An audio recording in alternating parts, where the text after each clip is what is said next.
Alright guys, स्वागत है आपका इस वीडियो में। तो आज हम बात करने वाले हैं वन पंच मैन की 10 बेस्ट फाइट्स के बारे में, और ये रैंक्ड वीडियो है।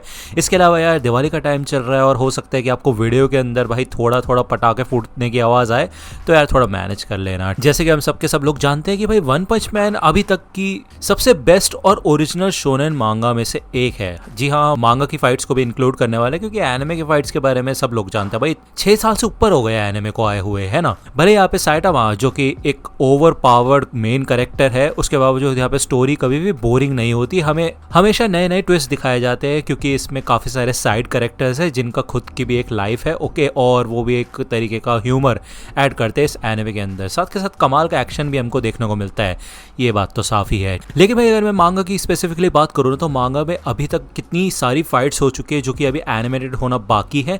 अभी सीजन 3 आने वाला है और बहुत सारी फाइट्स हमें देखने को मिलेंगी। तो यार चलो फिर शुरू करते हैं। 10th नंबर पे आता है किंग वर्सेस प्लैटिनम स्पर्म। अब यार यहाँ पे मैं आपसे फाइट के बारे में नहीं बल्कि इस पैनल के बारे में बात करना चाहता हूँ, जहाँ पे ह्यूमैनिटी का सबसे स्ट्रॉन्गेस्ट हीरो खड़ा हुआ है, किंग, जो कि सबको पता है कुछ नहीं कर सकता है, ठीक है ना। यहाँ पे बेसिकली फाइट तो नहीं कह सकते हैं हम इस पॉइंट को, लेकिन यहाँ पे किंग पूरे के पूरे मॉन्स्टर एसोसिएशन के सामने खड़ा हो जाता है। प्लैटिनम स्पर्म, बाकी और भी उसकी कॉपीज होते हैं यहाँ पे ब्लैक स्पर्म की। यहाँ पे होमलेस एम्परर भी शामिल होता है। मतलब ये सारे के सारे जो मेजर बड़े बड़े मॉन्स्टर्स होते हैं ना, सब यहाँ पे शामिल होते हैं।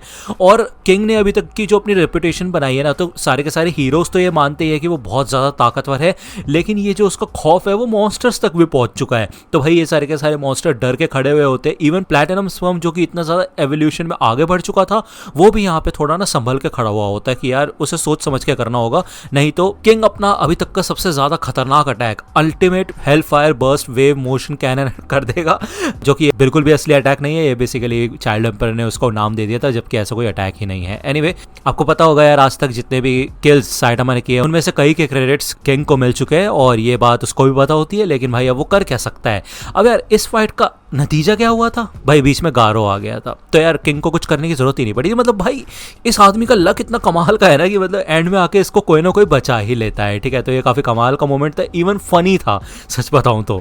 9th नंबर पे आता है सुपर अलॉय डार्कशाइन वर्सेस गारो। अब यार ये फाइट सच में काफी ज्यादा खतरनाक थी, और इस फाइट के दौरान हमें लिमिटर का कॉन्सेप्ट बताया गया था कि एक बार अगर किसी इंसान का लिमिटर ब्रेक हो जाता है तो कैसे वो और भी ज़्यादा ताकतवर बन जाता है।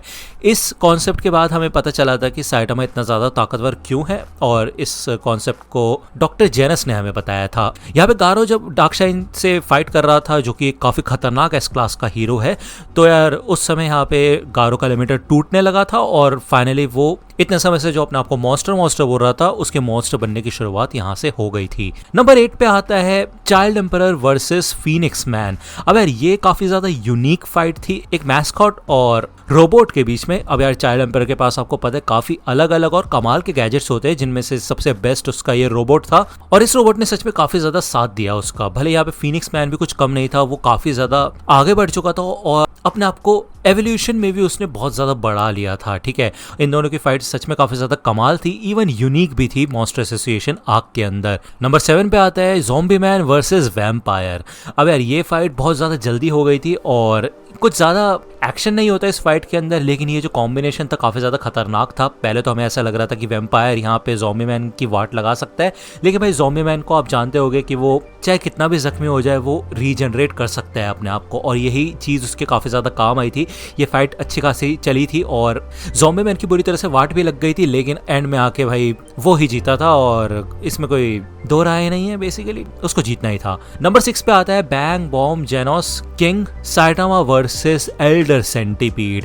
अब यार एल्डर सेंटीपीड एक काफी ज्यादा एंशिएंट मॉन्स्टर था, जो कि पहले एक बार ब्लास्ट से भी लड़ चुका है। इसके बाद यहाँ पे जब वो फाइनली दोबारा से आया था सीजन 2 में, तो यार उसने काफी ज्यादा खतरनाक तरीके से तबाही मचाई थी। इवन उसकी पूरी पावर को दिखाया भी नहीं गया भाई, वो जो सर्विस के ऊपर आ जाता था ना, तभी मेरे रोंगटे खड़े हो जाते थे कि भाई ये क्या चीज है। और सच बताओ तो रियल लाइफ में भाई मेरे को ना कान खजूरे जैसी चीजें नहीं पसंद है, सेंटीपीड बिल्कुल नहीं पसंद भाई मेरे को, मुझे घिन आती है उसे देख के, और इतने बड़े क्रीचर को देखना ऐसी तैसी। इसके अलावा इसकी रीजनरेशन रिजनरेशन कैपेबिलिटीज तुमने देखी होंगी भाई, जब गारो ने काफी खतरनाक अटैक किए थे, इसके शेल वगैरह तोड़ दिए थे इन लोगों ने मिलके, उसके बाद वो फिर से रीजनरेट हो जाता था, जिससे ये काफी ज्यादा खतरनाक ओपोनेंट बन गया था। लेकिन इन दी एंड आके आपको पता ही क्या हुआ था, साइटामा ने एक ही पंच में इसको उड़ा दिया था। नंबर 5 पे आता है साइटामा वर्सेस बोरोस। अब यार आपको पता होगा बोरोस एक एलियन था जिसके ग्रह पे उसको एक भविष्यवाणी बताई गई थी कि यार उसका सामना एक काफी खतरनाक बंदे से होगा। तो यहाँ पे वो पूरी गैलेक्सी में घूम रहा था, सारे प्लैनेट्स पे जा जाके लोगों को हरा रहा था। फाइनली जाके वो जब साइटामा से मिला तो इन दोनों की काफी खतरनाक फाइट हुई थी। इवन उसने भाई लाते लाते बजा के भाई साइटामा को मून तक भेज दिया था। अभी तक का सबसे ज्यादा खतरनाक ओपोनेंट मिला था साइटामा को, जिससे लड़ने में साइटामा को भी मजा आ रहा था। लेकिन एंड में आके उसने जब सीरीज की शुरुआत की तो भाई ये फाइट ऐसी ही खत्म हो गई और उसने बोरोस को हरा दिया था।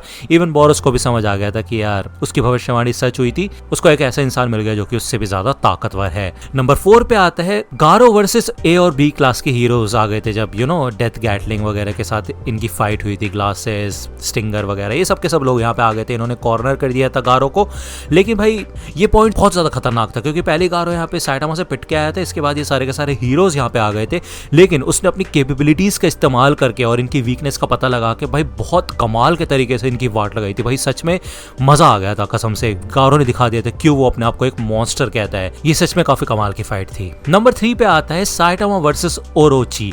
अब यार आपको पता है किंग ओरोची एक काफी ज्यादा एंशिएंट मॉन्स्टर है, मतलब तुम लगा लो वो फर्स्ट मॉन्स्टर है और इसे किंग ऑफ मॉन्स्टर्स कहा जाता है। मॉन्स्टर एसोसिएशन का पूरा किंग है ये, ठीक है। और तुमने देखा ये हाइट में भी काफी ज्यादा बड़ा है, मतलब ह्यूज है भाई ये। और ये ऐसे ही सारे मॉन्स्टर्स को खा जाता है, मतलब इसके मॉन्स्टर सेल से काफी सारे लोग मॉन्स्टर बने हैं। और हमें दिखाया जाता है इसकी पूरी स्टोरी की, पहले ये कितना छोटा था, धीरे धीरे करके ये कितना बड़ा और ताकतवर बन गया। तुम लगा लो किंग ओरोची एक अल्टीमेट विलन था। और जिस चीज का हमें बड़े बेसब्री से इंतजार था, साइटामा का सामना किंग ओरोची से होता है, तब यहाँ पे ओरोची दिखाते हैं कि क्यों वो किंग है। भाई इतने खतरनाक अटैक्स करना वो शुरू करता है ना भाई, कमाल के अटैक्स। और ये सारे के सारे अटैक्स का सामना इजीली कर लेता है भाई साइटामा। और तुम्हें पता ही है यार, वो यही कहता है कि तुम चाहे कितने भी टाइटल्स लेके आ जाओ, अपना अलग अलग नाम रख दो, पावर अप कर लो, फाइनल फॉर्म निकाल दो, लेकिन फर्क क्या पड़ता है, एंड में तो एक ही पंच में तुम मर जाओगे। तो यार यही होता है, बेचारा ओरोची के साथ मर जाता है यार वो, ठीक है। सेकंड नंबर पे आता है तात्सुमाकी जेनोस ड्राइव नाइट वर्सेस साइकोस। अब भाई एक पॉइंट ऐसा आया था कि साइकोस जिसका सामना यहाँ पे तात्सुमाकी से हो रहा था, साइकिक एबिलिटीज दोनों की, साइकोस की वाट लग रही थी। लेकिन आगे चल के वो यहाँ पे किंग ओरोची के बचे कुचे जो अवशेष थे उनके साथ वो फ्यूजन करना शुरू कर देती है, मर्ज हो जाती है एक तरीके से। इन दोनों की ताकतें एकदम मिल जाती है और भाई ये अलग ही टाइप का क्रीचर बन जाती है। भाई ये जो पॉइंट था ना, ऐसा लग रहा था भाई क्या हो रहा है यहाँ पे, वन पंच मैन में हो क्या रहा है भाई, लिटरली। मतलब जब हम सोच रहे थे कि अब क्या ही हो सकता है आगे, तो भाई ये स्टोरी और भी ज्यादा खतरनाक होती है। और बिल्कुल ओरिजिनलिटी देखो यार, तो मतलब काफी मजा आ गया था इस फाइट को देख के। और विजुअल्स भाई, यूसुके मुराटा और वन को सल्यूट है भाई, इन्होंने जो मिलके मेहनत की है ना भाई, तुम खुद देख लो भाई, खुद देख लो तुम, क्या डिटेलिंग है। और ये फाइट सच में काफी ज्यादा कमाल की थी। इवन तात्सुमाकी अकेले नहीं हरा सकती थी उसको, तो इन लोगों को टीम अप करना पड़ा था, क्योंकि सच में साइकोस और ओरोची दोनों मिल गए थे, यहाँ पे मर्ज हो गए थे। तो तुम लगा लो कितना ज्यादा ताकतवर क्रीचर बन गए थे ये, ठीक है ना। अब यार नंबर 1 पे जैसा आपने सोचा ही होगा, साइटामा वर्सेस गारो। अब यार देखो, आपको पता ही होगा यार, गारो काफी टाइम से मॉन्स्टर बन के घूम रहा था, धीरे धीरे करके उसने लिमिटर ब्रेक किया, आगे बढ़ा, वो अपने कॉस्मिक फेयर बोर्ड में आ चुका था। हमें यहाँ पे इस फाइट के अंदर सब कुछ देखने को मिला। साइटामा ने एक प्लेनेट को अपनी चीख से उड़ा दिया, चेक। टाइम ट्रेवल कर लिया, चेक। पूरी रियलिटी को एक ही पंच में चेंज कर दिया भाई, चेक। नंगा साइटामा, चेक। साइटामा और जेनोस की ब्रोमांस मोमेंट्स, चेक। इस बैटल के अंदर भाई सारे के सारे जो तुम्हारी बॉडी के रोंगटे थे ना, वो खड़े होने ही होने थे भाई। नहीं हुए ना तो तुम, सच बता रहा हूँ मैं, एनिमे का वेट कर लो। क्योंकि भाई सच बता रहा हूँ भाई, ये जो पैनल्स थे ना, मैं सच बताता हूँ, अभी भी मैं सोच रहा हूँ, वीडियो बना रहा हूँ ना, तो गूज़बम्प्स आ रहे हैं।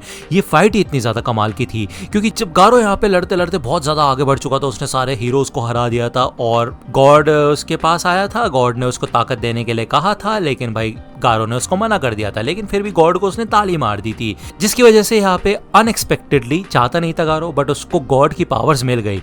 पावर्स मिलते साथ ही उसने जेनोस का कोर बाहर निकाल दिया था, उसे मार दिया था एक तरीके से। और ये पॉइंट था जब साइटामा ने उसको देख लिया था और उससे ये चीज बिल्कुल सहन नहीं हुई।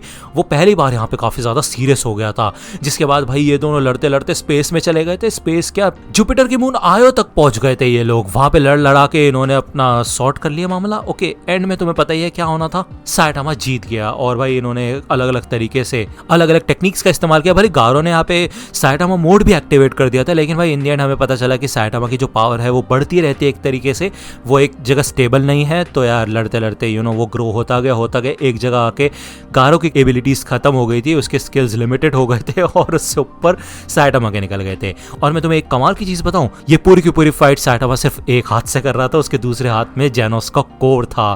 तो यार इससे हमें पता चलता है कि वो जेनोस की केयर करता है। तो यार ये काफी ज्यादा कमाल का मोमेंट था। इवन इसके अलावा भी और भी फाइट सीन्स है पूरी सीरीज में। अभी न्यू हीरोज आर्क को हमने नहीं गिना है, उसके अंदर भी काफी सारे फाइट सीन्स है, काफी सारे फनी मोमेंट्स है।